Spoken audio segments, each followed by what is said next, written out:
அஸ்ஸலாமு அலைக்கும் வரஹ்மத்துல்லாஹி வபரகாத்துஹு. நேற்றைய தினம் மாந்தை மேற்கு பிரதேச சபையினுடைய மாதாந்த கூட்டம் இடம்பெற்றது. இந்த கூட்டத்திலே பல்வேறு விதமான நல்ல மெசேஜ்கள் கிடைக்கப்பெற்றன. அந்த அடிப்படையில் அந்த மெசேஜ்களை உங்களோடு பரிமாறிக்கொள்ள வேண்டும் என்பதற்காக இந்த பதிவினை போடுகின்றேன்.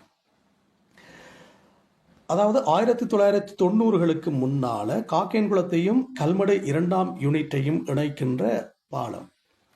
இது ஒரு உறவு பாலம் என்று கூட சொல்லலாம். 2 இனத்தையும் இணைக்கின்ற ஒரு முக்கியமான பாலம். இந்த பாலம் சேதமடைந்து இதுவரைக்கும் பல முயற்சிகள் செய்தும் யுத்தத்துக்கு பின்னால் அதை செய்து கொள்ள முடியாத ஒரு சூழ்நிலை காணப்பட்டது. நீண்ட காலமாக பல கோரிக்கைகளை நானும் இந்த பிரதேச சபைக்கு எடுபட்ட நாளில் இருந்து தெரிவு செய்யப்பட்ட நாளிலிருந்து பல கோரிக்கைகளை முன்வைத்து வருகின்றேன்.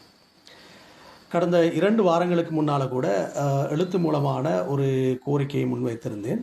தவிசாளர் அவர்களுக்கு எப்படியாவது இந்த வேலையை செய்தரும்படி. அந்த அடிப்படையிலே நேற்றைய தினம் ஒரு நல்ல செய்தி, நல்ல மெசேஜ் எங்களுக்கு கிடைத்தது.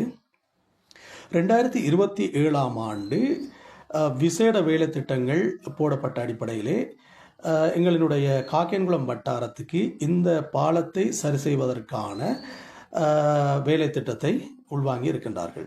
அந்த அடிப்படையில் இன்ஷா அல்லாஹ் 2027ஆம் ஆண்டு இந்த வேலை திட்டம் முன்பகுதியிலே இடம்பெறவிருக்கின்றது என்கின்ற அந்த நல்ல மெசேஜை இந்த சந்தர்ப்பத்திலே பதிவு செய்து கொள்ள விரும்புகின்றேன். இதற்கு சக உறுப்பினர் ஐஎம் ரியாஃப் அவர்களும் சப்போர்ட் பண்ணி இணைந்து நாங்கள் அந்த வேலை திட்டத்தை போட்டிருக்கிறோம். அடுத்தது பெருந்தற்கள் அமைச்சினால் ஏற்கனவே அதாவது மடுவுக்கு 35 மில்லியன் போடப்பட்டது. அந்த 35 மில்லியனில் 10 மில்லியன் காக்கேன்குளம் வட்டாரத்துக்கு எங்களுக்கு தந்தார்கள். அதாவது காக்கேன்குளத்தையும் எர்நெல்பை குளத்தையும் இணைக்கின்ற அந்த வீதி ஓரளவுக்கு செய்யப்பட்ட நிலையிலே இன்னும் எஞ்சி இருக்கின்றது. அந்த பகுதியை முடிப்பதற்காக வேண்டி அந்த 10 மில்லியன் மாந்தை மேற்கு பிரதேச சபைக்கு கிடைக்கப்பெற்றது. அதில் அந்த 10 மில்லியன் காக்கேன்குளம் வட்டாரத்துக்கு மாந்தை மேற்கு பிரதேச சபையினால் ஒதுக்கப்பட்டது. அந்த அடிப்படையில் அந்த பேப்பர் ஒர்க் எல்லாம் முடிவடைஞ்சு வந்துட்டுது என்ற செய்தியை நேற்று செக்ரட்டரி அவர்கள் அறிவித்தார். இன்ஷா அல்லாஹ் அடுத்த மாதம் அளவில் அந்த பாதை சரி செய்ய காப்பற்றிடப்படும் என்கின்ற அந்த மகிழ்ச்சியான செய்தியையும் உங்களோடு பரிமாறிக்கொள்கின்றேன். அடுத்த விஷயம் என்னென்று கேட்டால் ஸ்ட்ரீட் லைட் பற்றாக்குறை இன்னும் காணப்படுகின்றது. இது சம்பந்தமாக நாங்கள் ஒவ்வொரு மீட்டிங்லேயும்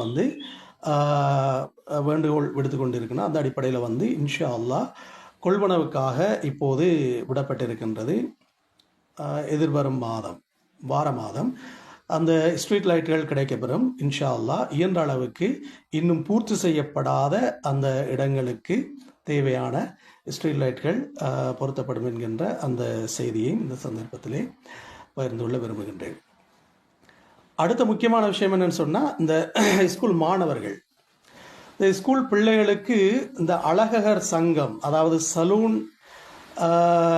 சலூனால் ஒரு குறித்த கட்டணம் இல்லாத ஒரு நிலைமை காணப்பட்டது. எப்படின்னு சொல்லி சொன்னால், நினைத்த மாதிரி விலைக்கு அவர்கள் முடிவெட்டக்கூடிய ஒரு நிலைமை காணப்பட்டது. இதை நாங்கள் அந்த அழகர் சங்கத்தோடு நாங்களும், அதாவது எங்களுடைய பிரதேச சபையும் அவர்களும் கதைத்து ஒரு இணக்கப்பாட்டுக்கு இப்போது 350 ரூபாவுக்கு ஸ்கூல் பிள்ளைகளுக்கு முடிவெட்ட வேண்டும் என்கின்ற ஒரு நிலைப்பாடு எடுக்கப்பட்டிருக்கின்றது. ஆகவே இதுக்கு மேலால் 1 ரூபாய் கூட யாரும் கொடுக்க தேவையில்லை. அப்படி யாராவது அறவிட்டார்கள் என்று சொல்லி சொன்னால் உடனடியாக அந்த தகவலை தெரிவிக்குமாறு உங்களை அன்பாக கேட்டுக்கொள்கிறோம்.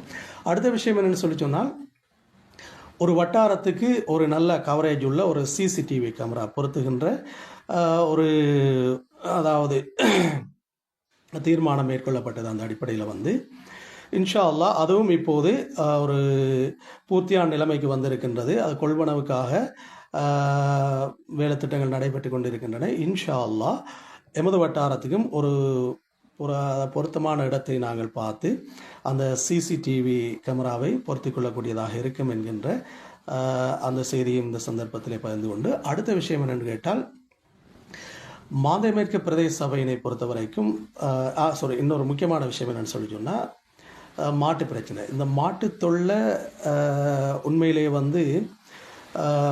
சகிக்க முடியாத ஒரு தொல்லையாக இருக்குது. இதை பேசி பேசி வேலையில்லைன்னு சொல்லி இப்போ ஆக்ஷனில் இறங்குறேன்னு சொல்லி முடிவெடுக்கப்பட்டிருக்குது. இன்ஷா அல்லாஹ் அடுத்த ஒரு கிழமைக்குள்ளால் என்ன நடக்கும்னு சொல்லி சொன்னால், திடீரென்று சொல்லி எமது வட்டாரத்துக்கு ஒரு 10-15 பேர் சேர்ந்த ஒரு குழு வந்து இறங்குவார்கள். அதே போல் இங்கிருந்தும் சிலரை நாங்கள் ஹயர் பண்ணி மாடு பிடிக்கிறதுக்காக வேண்டி அந்த மாடு பிடிக்கிற வேலை இன்ஷா அல்லாஹ் திடீரென்று நடக்கும். ஆகவே அதுக்கு பின்னால் யாரும் வந்து மனஸ்தாபப்பட வேண்டாம் என்று இந்த சந்தர்ப்பத்தில் உங்களை அன்பாக கேட்டுக்கொள்கிறேன். உங்களோட மாடுகளை நீங்கள் என்ன செய்யுங்கன்னு சொல்லி சொன்னால், இரவானா உங்களோட பட்டிகளில் கொண்டு போய் கட்டிடுங்க. சரியா? யாரையாவது மாடுகள் அப்படி வெளியில் நிற்கும்னு சொல்லி சொன்னால், அப்படி பிடிபட்டதுன்னு சொல்லி சொன்னால், நீங்கள் எத்தனை மாடு பிடிபடுதோ ஒரு மாட்டுக்கும் சலுகை கிடையாது. அதுக்கான தண்டப்பணம் நீங்கள் கட்டி ஆக வேண்டும். இது நாங்கள் எல்லாம் சேர்ந்து தான் செய்வோம். பிரதேச சபை, போலீஸ் எல்லாம் சேர்ந்து தான் இந்த காரியத்தை செய்வோம். சரியா? ரைட். அடுத்த விஷயம் என்னென்னு சொல்லி சொன்னால், இது என்னென்னு சொல்லி சொன்னால், சிலரால் பலர் பாதிக்கப்படக்கூடாதுன்றதுக்காக இதில் எல்லாரும் ஒத்துழைக்க வேணும்.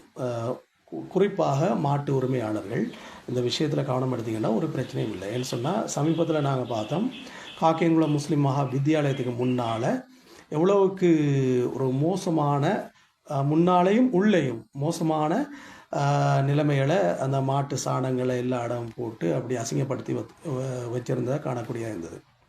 ஆகவே இது எல்லாருக்கும் அந்த உணர்வு இருக்க வேணும். எங்களோட பிள்ளைகள் படிக்கிற பாடசாலை, அதே போல் பொது இடங்கள், பள்ளியாக இருக்கலாம், ஏனைய இடங்களுக்கும் இந்த பிரச்சனை இருக்குது. ரைட். அடுத்த விஷயம் என்னென்னு சொன்னால், மாந்தை மேற்கு பிரதேச சபை உண்மையில் ஒரு நேர்கோட்டிலே பயணம் செய்து கொண்டு இருக்கிறது என்பதை காட்டக்கூடிய முக்கியமான சில நகர்வுகளும் நடந்து கொண்டு இருக்கிறது.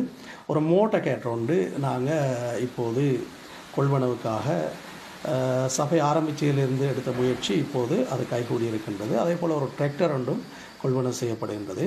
அதே போல் இன்னும் பல ஆக்கப்பூர்வமான முன்னெடுப்புகளை செய்து கொண்டு குறுகிய காலத்தில் இந்த விஷயம் நடந்துக்குதுன்றதை நான் சுட்டிக்காட்ட விரும்புகிறேன். என்னென்னு சொன்னால், இது ஒரு பாசிட்டிவ் அப்ரோச்சோட ஒரு நல்ல ஒரு குடும்பமாக, ஒரு ஃபேமிலியாக நாங்கள் போய்கொண்டு இருக்கிறோம்.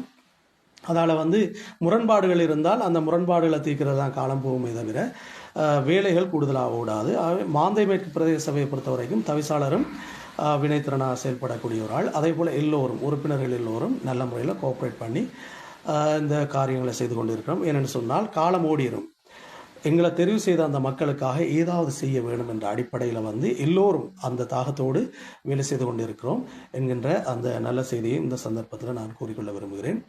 ஆகவே இன்னும் ஏராளமான வேலை திட்டங்கள், அதில் இன்னும் ஒரு முக்கியமான விஷயத்தை ஞாபகப்படுத்த வேண்டும் என்னன்னு சொன்னால், 800 மில்லியன் வேலை திட்டம் ஒன்று மாந்தை மேற்கு பிரதேச சபையினால் ACLGக்கு வழங்கப்பட்டது உடனடியாக கேட்ட அடிப்படையில். அதில் வந்து 11 வேலை திட்டம் மாந்தைக்கு இப்போது வந்திருக்கின்றது. அது கொஞ்சம் 2 பக்கம் கலந்து வந்து இருக்கணும். ஆனால் முதல் கட்டமாக அந்த வரிசை உடன்படி வந்திருக்குது. நாங்கள் விட்டு கொடுத்தோம். மடுவை சேர்ந்த உறுப்பினர்கள் நாங்கள் அதை அவர்களுக்கு விட்டு கொடுத்து என்ன செய்கிறோம்னு தான் முதல் கட்டமாக அதை செய்ய சொல்லி, அடுத்த கட்டம் 11 இருந்து அடுத்த 11 வேலை திட்டம் இன்ஷா அல்லாஹ் வர இருக்குது. அது மடுவுக்கு தான் வரும். அவ்வாறு மடுவுக்கு வருகிற போது இன்னும் பல வீதிகள் நல்ல முறையில் தாரிட்டு காப்பற்றிட்டு செய்யக்கூடியதாக இருக்கும் என்ற அந்த நல்ல செய்தியை இந்த சந்தர்ப்பத்தில் கூறிக்கொண்டு, அல்லாஹ் தாலா மேலும் மேலும் அந்த விரிவான உள்ளத்தையும் அதே போல் வேலை செய்யக்கூடிய அந்த சக்தியும் தைரியத்தையும் தர வேணும் என்று இந்த சந்தர்ப்பத்தில் கேட்டு, கிடைக்கிற சந்தர்ப்பத்தில் மேக்சிமம் எந்த அளவுக்கு செய்ய முடியுமோ அந்த அளவுக்கு செய்வதற்குரிய அந்த நல்ல சந்தர்ப்பத்தை அல்லாஹ் தாலா தர வேண்டும் என்று கேட்டு விடைபெறுகின்றேன். நன்றி. வஸ்ஸலாம்.